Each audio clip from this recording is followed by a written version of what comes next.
you sleep for a reason. You sleep partially because you need to clean up your networks and undergo processes like synaptic pruning.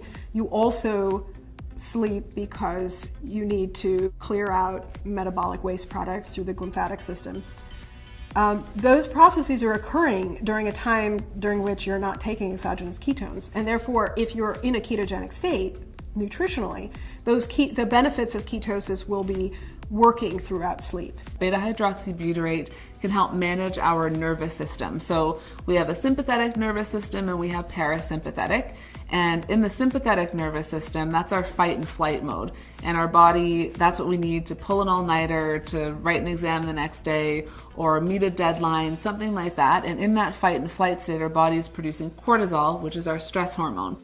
And the stress hormone, kind of like insulin, will also cause fat storage around the middle. So that's another thing that we see that we have to address. So when we're in that fight and flight mode, we're producing a lot of that cortisol.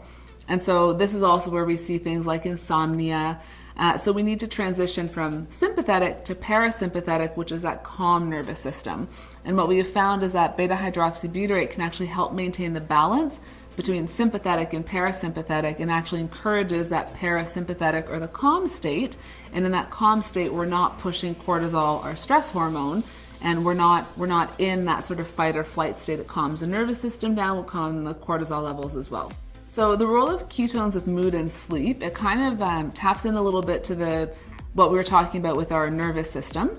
So one of the things with mood and with sleep is when we're in that constant sympathetic stress state where that fight or flight nervous system is activated, that's where we see a lot of anxiety.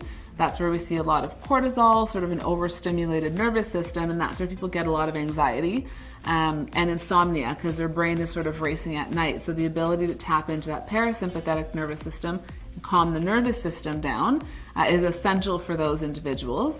We also have seen, though, that beta-hydroxybutyrate encourages the production of something called GABA, which is a neurotransmitter. It's a chemical messenger in the brain. And GABA is a very calming neurotransmitter. So often we'll give people GABA to try and manage some of those conditions they might be suffering from.